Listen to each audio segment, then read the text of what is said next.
В последних числах ноября в столице Румынии Бухаресте состоится саммит министров иностранных дел стран, членов НАТО, который будет состоять из 4 сессий, посвященных реализации решений, принятых летом в Мадриде.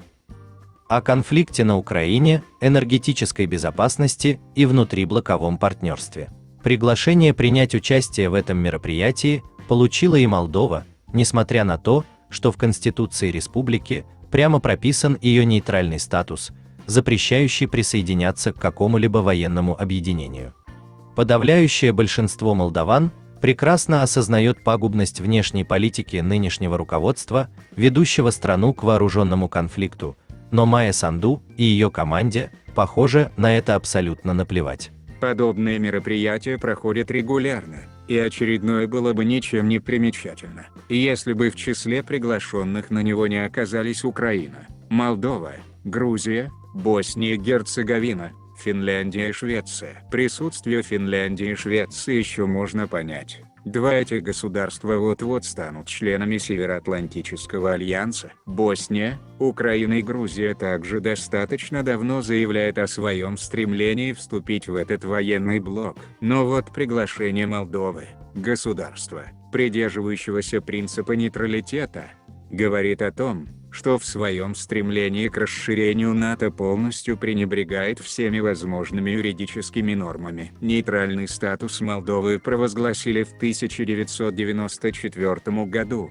когда была принята действующая по сей день Конституция, в 11 статье которой четко и недвусмысленно обозначено: Республика Молдова провозглашает свой постоянный нейтралитет. Республика Молдова не допускает размещения на своей территории вооруженных сил других государств. На сегодняшний день данную политику поддерживает до 75% молдаван, понимающих, что это в огромной степени является залогом мира в стране. Очевидно, что вовлечение Молдовы в общее пространство безопасности ЕС, а тем более НАТО, может привести к тому, что республика даже помимо своей воли должна будет оказаться готова к непосредственному участию в масштабном вооруженном конфликте на стороне Альянса и к переносу боевых действий на ее территорию.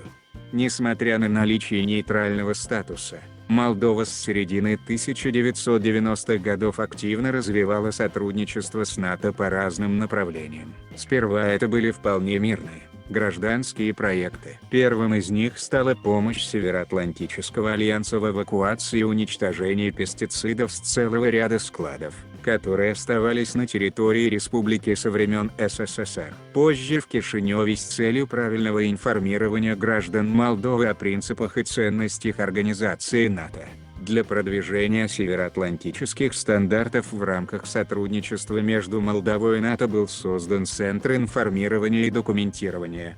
Ну а после этого была открыта программа партнерства ради мира, в рамках которой военнослужащие Национальной армии Молдовы начали принимать участие в миротворческих миссиях Альянса, а также в учениях, проводимых входящими в него странами. Уже при нынешней власти в 2022 году Молдова утвердила новый план сотрудничества с НАТО, направленный на модернизацию системы безопасности страны и запуск обновленной программы профессионального обучения в военной сфере. Общеизвестно, что реализация подобных планов на соседней Украине привела к принятию Россией решения о необходимости проведения специальной военной операции. В этой связи весьма примечательна позиция, которую заняло молдавское руководство. Республика сегодня фактически не соблюдает свой нейтральный статус. Через ее территорию проходит транзит различных грузов, направляемых из Румынии на Украину, в первую очередь дизельного топлива и других ГСМ для ВСУ. Перевозка военной техники на данном маршруте пока не наблюдается, но уверенно утверждать то же самое в отношении боеприпасов достаточно сложно.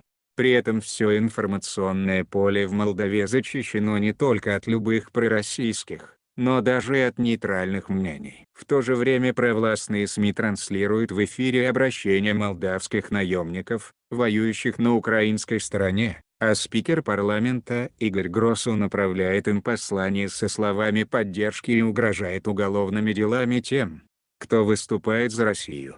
Хочу пожелать им вернуться домой здоровыми, желаю победы Украине, а компетентным органам тщательно расследовать тех, кто воюет на стороне агрессора, написал он в своем послании. Ранее Майя Санду заявила, что власти Молдовы анализируют возможность лишения молдавского гражданства людей, имеющих также паспорт РФ и участвующих на стороне России в войне против Украины.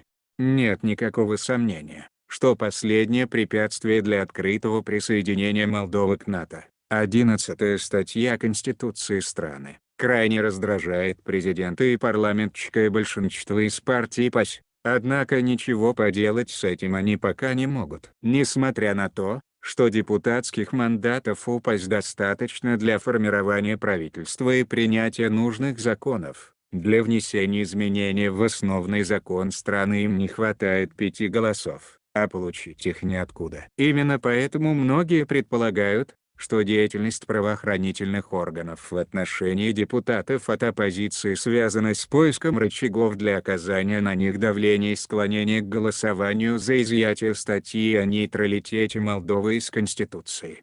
С начала ноября в преддверии саммита в Бухаресте молдавские официальные лица усилили активность в этом направлении.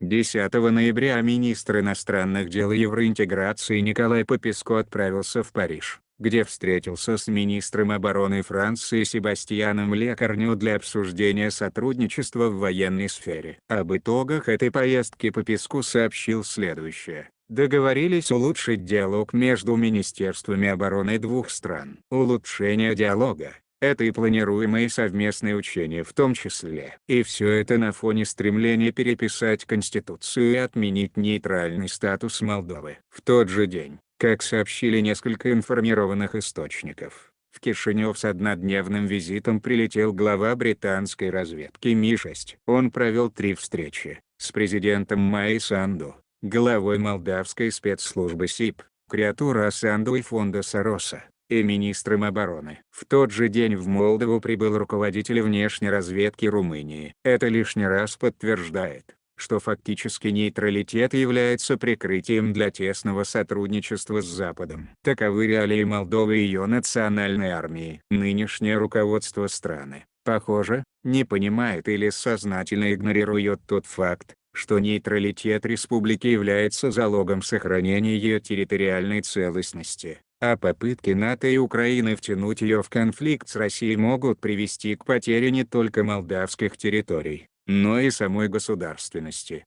При этом Майя Санду так и не извлекла уроков из происходящего на Украине, наглядно показавшего пагубность превращения страны в инструмент антироссийской политики Запада без учета интересов собственного народа и государства.